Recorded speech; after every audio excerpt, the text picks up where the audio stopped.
Welcome to BVR TV news. ఈరోజు మనం హనంకొండ జిల్లాకి రావడం జరిగింది. హనంకొండ జిల్లాలో మనతోని తెలంగాణ రాష్ట్ర ప్రత్యేక సాధన కోసము తన రచనలను సైతము ప్రజల మాధ్యమాలకు తీసుకెళ్లి యాజ్ ఏ రచయితగా ప్రజల్ని సంఘటితం చేయడంలో సక్సెస్ఫుల్ను సాధించినటువంటి మేకిరి దామోదర్ గారు మనతోనే ఉన్నారు. వీరు ప్రజెంట్ ఒక ప్రముఖ రచయితగా, ఉద్యమకారుడిగా, ఒక గవర్నమెంట్ టీచర్గా ఉన్నటువంటి పరిస్థితి. బట్ ఇక్కడ యాజ్ ఏ ఉద్యమకారుడిగా కావచ్చు, లేకుంటే ఒక రచయితగా కావచ్చు, ఎక్కడో అసంతృప్తితో ఉన్నారనే వాదన నా దగ్గర రావడం జరిగింది.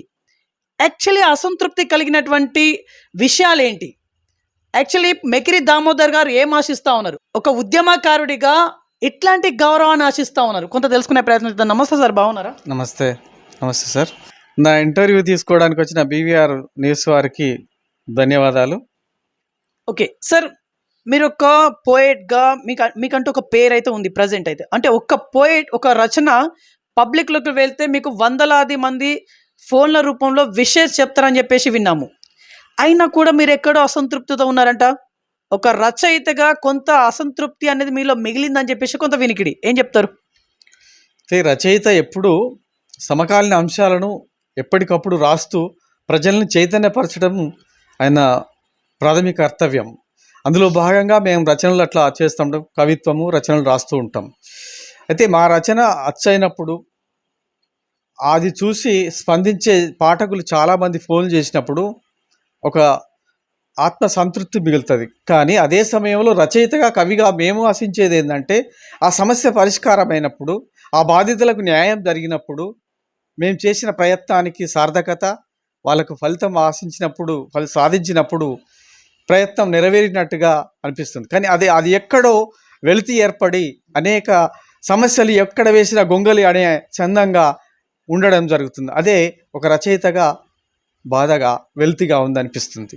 అంటే మీకు రావాల్సినటువంటి ఒక హుందాతనం, ఒక గౌరవప్రదమైనటువంటి ఒక స్థానం అనేది రాష్ట్ర స్థాయిలో రాలేదు అనే మాటకి మీరు చెప్పినటువంటి పదాలకి కరెక్ట్గా సింక్ అయిందని చెప్పేసి అనుకోవచ్చు. అయితే అలా అని కాదండి, నేను అనేది ఏంటంటే నా గురించి కాదు. ఏ పాలకులు కోసం ప్రజలంతా ఓట్లేసి ఎన్నికబడతారో ఆ పాలకులు పరిపాలనా విధానంలో ప్రజల ఆకాంక్షలు నెరవేరే విధంగా పాలన సాగడం లేదు. అభివృద్ధి జరగలేదని కాదు, జరిగింది. కానీ అభివృద్ధి ఫలాలు ఎవరికి చేరాలో వాళ్ళకి చేరడం లేదు. అక్కడ పేదరిక అగాధం పెరిగిపోతుంది.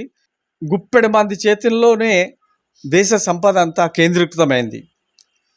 కాబట్టి ఈ సంపద ఆనాటి స్వాతంత్ర సమరయోధుల నుంచి మొన్నటి తెలంగాణ సాధన వరకు ప్రజల జాతి సంపద ఆ ప్రజలకు అందినప్పుడే, సమసమాజం ఏర్పడినప్పుడే, వారి ఆకాంక్షలు నెరవేరినప్పుడే మాకు రచయితగా ప్రజలకు సంతృప్తి మిగులుతుంది. అది జరగడం లేదనేది. 2021 కీర్తి పురస్కార ప్రదానోత్సవానికి వచ్చేసిన మీ అందరికి స్వాగతం పలుకుతున్నాను. ఈరోజు అవార్డు పొందుతున్న పురస్కార గ్రహీతలకు, వారి బంధుమిత్రులకు, అదేవిధంగా ఈ కార్యక్రమానికి చేసిన అతిథులకు, విద్యార్థులకు, ఉద్యోగస్తులకు అందరికీ మరొకసారి స్వాగతం పలుకుతూ, బైరగోని మల్లయ్య గౌడ్ స్మారక పురస్కారం శ్రీ మేకిరి దామోదర్ ఉత్తమ ఉపాధ్యాయులుగా అవార్డు అందుకోవడానికి వేదికపై రావాల్సిందిగా కోరుతున్నాం.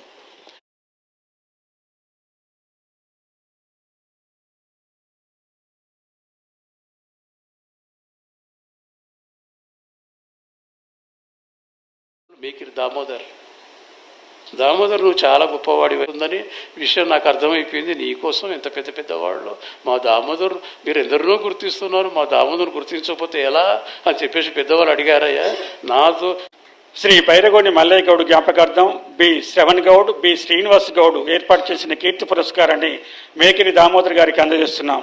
దామోదర్ గారు 1964లో వరంగల్ జిల్లా అనంతారంలో జన్మించారు. ప్రభుత్వ ఉపాధ్యాయుడిగా పనిచేస్తున్నారు. మేకిరి దామోదర్ రాసిన ఒక దేశం అనేక ప్రశ్నల పుస్తకంలో విద్యా వ్యవస్థ పట్ల, విద్యార్థుల భవిష్యత్తు పట్ల ఖచ్చితమైన అభిప్రాయాలు తెలియజేశారు. ప్రమాదపు టంచుల్లో కొట్టుమిట్టాడుతున్న ప్రభుత్వ పాఠశాలలను రాబోయే రోజుల్లో మ్యూజియంలో చూసుకోవాల్సి వస్తుందని ఆవేదన చెందాడు.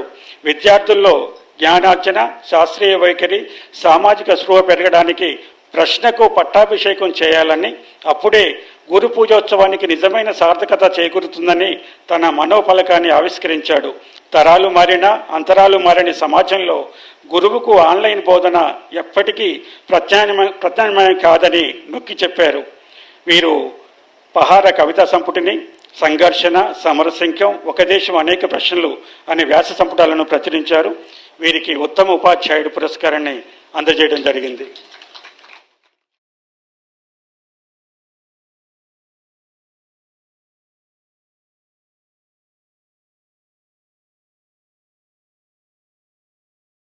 ఓకే. ఇప్పుడు మా ప్రేక్షకుల కోసం ఏదైనా ఒక కవిత ఇప్పుడు వినిపించగలరా మీరు?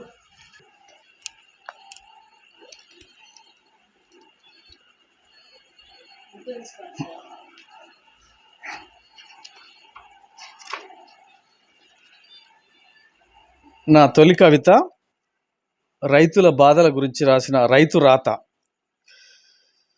పుణ్యభూమిని పులికింపజేసి పూతలు పూయించి కాతలు కాయించి బురదను మలిచి బువ్వని చేస్తివి.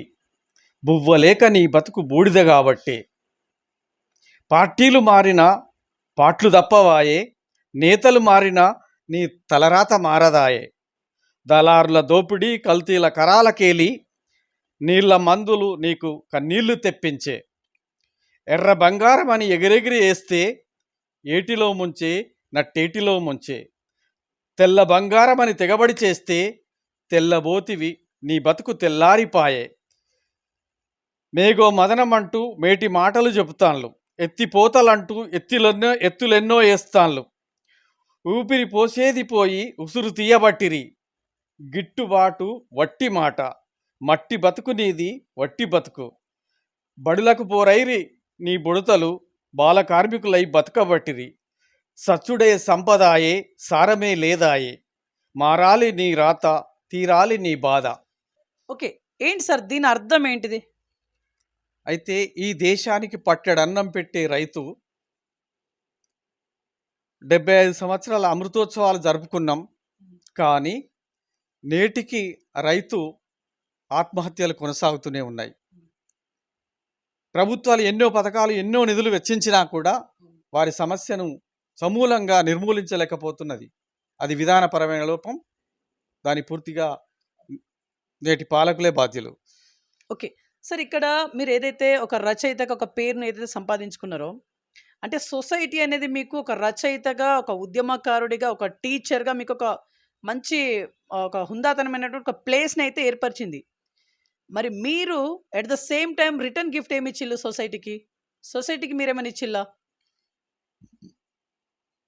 అదే సార్, ఇప్పుడు నాలో ఉండే ఆలోచనలు, సమకాలీన అంశాలను ఎప్పటికప్పుడు రాస్తూ వాళ్ళని చైతన్యపరచడమే నేను ఇచ్చే సొసైటీకి ఇచ్చే గిఫ్ట్. నాకు వాళ్ళు ఇచ్చిన గిఫ్ట్ ఏంది? నాకు రాయడం. ఆ రాయడాన్నే పదనుగా చేసి అదనుగా సమయానుకూలంగా స్థితప్రజ్ఞతో రాస్తూ వాళ్ళకి ఎప్పటికప్పుడు చైతన్యపరచడం జరుగుతుంది. ఓకే. చైతన్యపరచడం జరుగుతుందని చెప్పేసి అంటా ఉన్నారు. మరి చైతన్యుల అయిల్లా యావత్ ప్రజానికం మీ రచయితల వల్ల, మీ రచనల వల్ల చైతన్యమైల్లా? చైతన్యం అవుతూనే ఉంటుంది. అది ఒక్కరోజు సంపూర్తిగా అయ్యేది కాదు. అంశము, ఆ సమకాలీన విషయము, దాటి మీద ఎప్పటికప్పుడు వారు చదువుకొని చైతన్యవంతులు అవుతారు. ఆ తదనంతరం పాలకులు ఇంకో సమస్యను సృష్టిస్తారు. ఇది నిరంతర ప్రక్రియ. ఓకే. సార్ ఇప్పుడు తెలంగాణ ప్రత్యేక రాష్ట్ర సాధన కోసము మీరు మీ కవితలను సైతం యూజ్ చేసి ప్రజలను సంఘటితం చేశారని చెప్పేసి వినికిడి. సార్ ఏం చేసిల్లు సార్ మీరు? ప్రజలను సంఘటితం చేయడంలో భాగంగా మీరు ప్రజల మాధ్యమాల్లో విసిరినటువంటి కవితలు ఏంటి? తెలంగాణ ఉద్యమం ఉధృతంగా జరుగుతున్న సమయంలో మేము దాదాపు అన్ని కార్యక్రమాల్లో పాల్గొన్నాం. సకల జన సమ్మె, వంట వార్పు, అది రిలే నిరాహార దీక్షలు అన్నింటిలో జిల్లా కేంద్రంలో, మండల కేంద్రాలలో నిర్వహించడం జరిగింది. ఆ తరుణంలో శ్రీకాంతాచారి మరణం మీద ఒక కవిత ఉన్నది. అట్లాగే చాలామంది చనిపోతుంటే అది ఎందుకో బాగా కదిలించేసి నేను చావడం కాదని దాని మీద ఒక కవితను రాయడం జరిగింది. అది ఆ రోజులో నమస్తే తెలంగాణలో బాగా వచ్చింది, రెస్పాన్స్ కూడా బాగా వచ్చిండే. ఓకే సార్, అది ఇప్పుడు వినిపిస్తారా? చావడం కాదురా సాధించుకుందాం.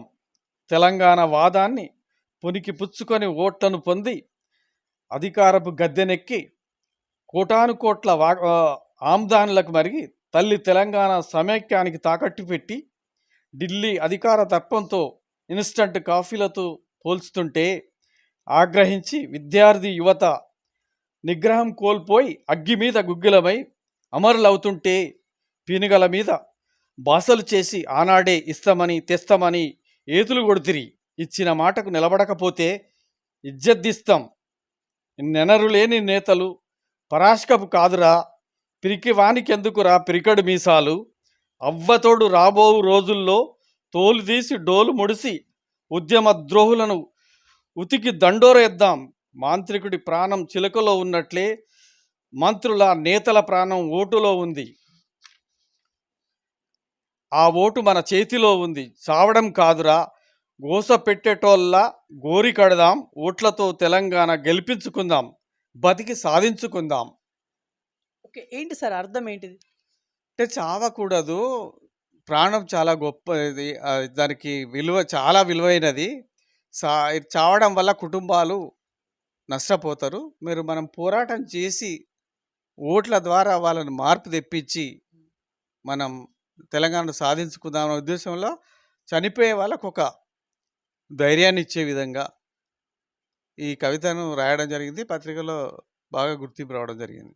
ఓకే, మీరు రీసెంట్గా నోటా పైన ఒక వ్యాసమే రాసిలని చెప్పేసి విన్నాము. పేపర్ల మాధ్యమంలో కూడా మేము కూడా చూడడం జరిగింది. సో దాని కాన్సెప్ట్ ఏంటిది? ఎందుకు మీరు నోటాని ఎంచుకున్నారు? అయితే నోటా అనేది ప్రభుత్వము కొందరు స్వచ్ఛంద సంస్థలు కోర్టుకు వెళ్ళిన తర్వాత ప్రతికూల ఓటును కూడా రాజ్యాంగబద్ధంగా వేయాలనే ఉద్దేశంతో నోటా అనేది మన ఈవీఎం లోపల చివరికి ఏర్పాటు చేయడం జరిగింది, సుప్రీంకోర్టు ఆదేశానుసారం ప్రభుత్వాలు. కానీ ఆ నోటా వచ్చింది, కానీ నోటాకు దానికి ఉన్న ప్రాధాన్యత తక్కువ ఉంది. నోటాకు ఎక్కువ ఓట్లు వచ్చినా, అంతకంటే ఒక్క ఓటు పాల్గొన్నా ఆ ఎక్కువ ఓట్లు వచ్చిన వాటికి అన్వాల్యూడ్, ఆ ఒక్క ఓటు వచ్చిన వాడి వాల్యూడ్తో గెలవడం జరిగింది. అట్లా కాకుండా నోటాకు దానికి ప్రాధాన్యత కల్పించాలి. దానికి నోటా ఓటు ప్రాచుర్యాన్ని ఓట్లు వేయండి అని ఎట్లా అంటున్నారో నోటా కూడా ఉంది. నోటా కూడా ప్రాచుర్యాన్ని కల్పించి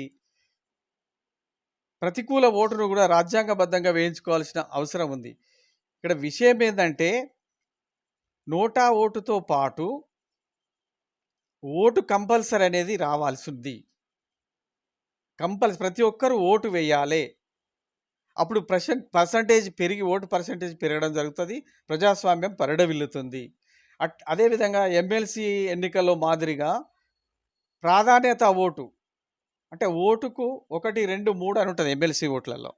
అట్లా ఈ నిలబడ్డ అభ్యర్థులకు 1, 2, 3 అని ఓట్లు వేస్తే ప్రాధాన్యత ఓటు రావడం కూడా, తప్పనిసరి ఓటు చేయడం కూడా, ఇట్లాంటి యొక్క నిర్ణయాలు తీసుకోవడం వల్ల ప్రజాస్వామ్యానికి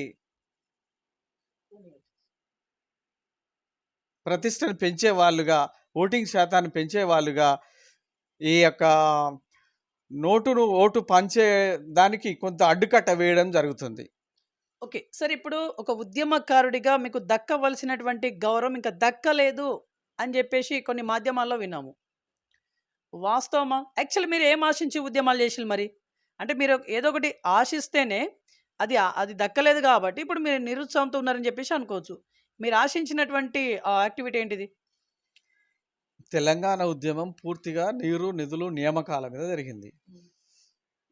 ఈ అన్నింటిలో కొంత మేరకు పనులు జరిగినప్పటికీ నిరుద్యోగులకు అశనిపాతంగా మారింది. వాళ్ళ యొక్క ప్రధాన డిమాండు నెరవేరలేదు. అందుకని వాళ్ళు చాలామంది నైరాశ్యంలో ఉన్నారు. ప్రధానంగా ఈ దేశానికి, రాష్ట్రానికి యువశక్తి చాలా అవసరం. వారి యొక్క నైపుణ్యం ఆధారంగా ఉద్యోగ ఉపాధి కల్పించడం జరిగితే దేశం కానీ రాష్ట్రం కానీ అభివృద్ధి చెందుతుంది. కాబట్టి అక్కడ కొంత ప్రభుత్వాలు పరిపూర్ణత సాధించలేదు. ప్రజల ఆకాంక్షల మేరకు ఏదైతే ఉద్యమ కాలంలో ఇచ్చిన హామీలు పరిపూర్ణంగా సాధించలేదనేది నా వ్యక్తిగత అభిప్రాయం. ఓకే. అంటే నేనేం అంటా ఉన్నానంటే, స్పెసిఫిక్‌గా మీకు గుర్తింపు దక్కాలని జెప్పేసి ఏదైతే అంటా ఉన్నారో, అంటే మీరు ఏం ఆశించిల్లు? అది ఏం రాలేదు? అది క్లారిటీ ఇవ్వండి. నాకు గుర్తింపు కోసం చేయలేదు నేను. మొదటి నుంచి రచనలు చేసేది ప్రజలను చైతన్యపరచడం. నా గుర్తింపు అనేది ఈ మధ్యలో పొట్టి శ్రీరాములు తెలుగు విశ్వవిద్యాలయం వారు కీర్తి పురస్కారం ఇవ్వడం జరిగింది.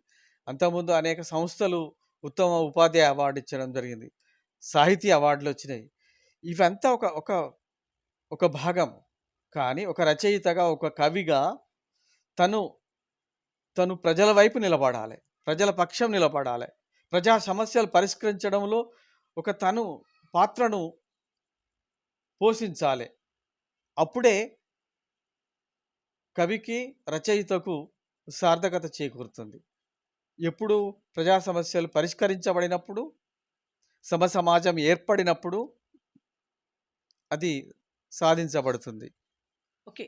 ఒక కవిగా, రచయితగా మీరున్నారు. సరే ఇప్పుడు మీరు అనుకున్నటువంటి అచీవ్‌మెంట్స్‌ని మీరు సాధించుకోగలిగిల్లా? లేకుంటే ఇంకా మిగిలిపోయిందా? ఇది నిరంతర ప్రక్రియ. సమాజంలో సమస్యలు వస్తుంటాయి. మేము రాస్తూ ఉంటాం. ఇది నిరంతర ప్రక్రియ. ఎప్పటికప్పుడు ఆ కాలమాన పరిస్థితుల ప్రకారం మేము రాస్తుంటాం. సమస్యలు వస్తూనే ఉంటాయి. కాబట్టి దీనికి ఎండ్ అనేది ఉండదు. అట్లా. ఓకే. ఇప్పుడు ఈ రకంగా రాయడం అనేది దీన్ని ఎట్లా చూడాలి? అంటే మీరు రాస్తా ఉన్నారు, ప్రజల మాధ్యమంలోకి వెదజల్లుతా ఉన్నారు. ప్రజలు దీనికి అంటే మార్పులోనికి లోనవుతా ఉన్నారా లేదా అనేది ఇంకా మనకు కరెక్ట్ తెలియనటువంటి పరిస్థితి. తెలుసుకోవాలంటే ఏం చేయాలి? అదే ఎప్పటికప్పుడు మార్పులు వస్తున్నాయి. ఎందుకు రావు? వాళ్ళు ఈ మనం రాస్తున్న రచనలకు, కవితలకు స్పందించి ప్రజలు ప్రభుత్వాలను ప్రశ్నిస్తున్నారు. ప్రశ్నించి సమస్యలు పరిష్కరించబడుతున్నాయి. అది ఆ ప్రక్రియ జరుగుతూనే ఉంటది. అట్లా. ఓకే. ఒక రచయితగా మీరు సొసైటీకి ఇచ్చే మెసేజ్ ఏంటిది? నేను రచయితగా, కవిగా స్ స్ ఇచ్చే సొసైటీకి ఇచ్చే ఒక ఏందంటే సందేశము పూర్తిగా పారదర్శకత పాలన సాగాలి. ప్రజా ఆకాంక్షలు నెరవేరాలి. అదే స్ఫూర్తితో ప్రజలను ప్రశ్నించే తత్వాన్ని పాలకులు పట్టం కట్టాలి ప్రశ్నకు. అవినీతి రహిత పాలన అందించాలి. మానవీయ కోణంలో పాలన సాగాలి. అప్పుడే ప్రజా సమస్యలు నెరవేరబడతాయి. రచయితల ఆకాంక్షలు కూడా పరిపూర్ణత వస్తుంది. ఓకే. ప్రజల సమస్య అని చెప్పేసి మీరు అంటా ఉన్నారు స్పెసిఫిక్‌గా అది కూడా. సరే ఇప్పుడు ఆ సమస్య పట్ల మీకు అవగాహన ఉంది అన్నట్టుగా మీరు చెప్పుకున్నారు కదా! అదే సమస్య గురించి మీరేమన్నా రచనలు రాసిల్లా? మీరు పెళ్లి చేసుకోవాలనుకుంటున్నారా? మంచి సంబంధాల కోసం ఎదురు చూస్తున్నారా? అయితే లేట్ చేయకండి. వెంటనే తెలుగు రేఖ మ్యారేజ్ బ్యూరోని సంప్రదించండి. అడ్రస్ వచ్చేసి హైదరాబాద్. స్క్రీన్ పైన కనిపిస్తున్న నెంబర్కి కాల్ చేయండి. నేను రచయితగా, కవిగా సమాజంలో ఉండబడిన సమకాలీన ఆర్థిక, రాజకీయ, సాంఘిక సమస్యలను ఎప్పటికప్పుడు వ్యాసాల రూపంలో, కవితల రూపంలో రాయడం జరిగింది. వివిధ ప్రసార మాధ్యమాలు వాటిని ప్రచురించడం జరిగింది. ఉదాహరణకు మన దగ్గర విమానాశ్రయం ఉంది మామ్నూరులో. ఆ విమానాశ్రయము ఓరుగల్లులో విమానాలు ఎగురుతాయా అని ఒక వ్యాసం రాసిన. ఆ వ్యాసము ఎప్పుడైనా ఏ వ్యాసం కానీ, ఏ కవిత కానీ డిపిఆర్ఓ పౌర సంబంధాల శాఖలో ప్రభుత్వం గుర్తిస్తుంది, పరిశీలిస్తుంది. ఆ వ్యాసం వచ్చిన తర్వాత ఆ విమానాశ్రయానికి ఉండబడే భూములు పక్క వాళ్ళు కబ్జా చేస్తుంటే వెంటనే ప్రభుత్వం స్పందించి దానికి వెంటనే కాంపౌండ్ వాల్ తిప్పడం జరిగింది. అంటే ఇట్లా ఒక సమస్యను మనం వ్యాస రూపంలోనో, కవిత్వ రూపంలో చెప్పినప్పుడు అది ఊరకే పోదు. ఇంటెలిజెన్స్ ఉంటుంది. ప్రభుత్వాలు వాటిని స్వీకరించి ఇది జెన్యూన్, ఇది న్యాయమైన సమస్యే, మనం ఇక్కడ గుర్తించాలి, ఇక్కడ ఈ పని కార్యక్రమాన్ని చేపట్టాలని ప్రభుత్వాలకు కూడా చైతన్యపరిచిన వాళ్ళం అవుతాం. సమస్యను ఎలుగెత్తి చాటిన వాళ్ళు అవుతాం. అలా అనేక సమస్యలు పరిష్కరించడం జరుగుతూనే ఉంది. ఓకే. సరే ఇప్పుడు ఇంటర్వ్యూ కన్క్లూడ్ ఇచ్చేసే ముందు ఒక రచయితగా, ఒక ఉద్యమకారుడిగా, ఒక టీచర్గా మీ మనసులోని మాట? సమాజం పూర్తిగా స్వార్థంలో మునిగిపోయింది. సేవా గుణము, ఇతరులకు సహాయం చేస్తున్నాము అనేది స్- దినదిన అది తగ్గుతూ వస్తుంది. అందుకే అంటారు ఎక్కడైనా, ఎవరా నీకు చదువు చెప్పింది అంటారు సామెత. ఇక్కడ ఎవరికి వచ్చిన చివరికి ఉపాధ్యాయుడికే వస్తుంది. సరే, ఉపాధ్యాయుడు తన బాధ్యతలను సక్రమంగా నిర్వహిస్తూ సమాజంలో పౌర సమాజాన్ని పరిపూర్ణ వ్యక్తులుగా తయారు చేయాల్సిన అవసరం ఉంది. ఈరోజు ఉపాధ్యాయ లోకమంతా మొదటగా ఆ బాధ్యతలు నిర్వహిస్తున్నప్పటికీ, అదే సమయంలో ఆ పిల్లవాడు మేము తరగతి గదిలో మీరు ఇది జరిగితే ప్రశ్నించండి, అడగండి, ప్రశ్నించండి అని చెప్తాం. ఆ పిల్లగాడు సమాజంలోకి వచ్చి ప్రశ్నించబోతే ఆ ప్రశ్నించిన వానికి అనేక శిక్షలు, దెబ్బలు ఇవన్నీ ఉన్నాయి.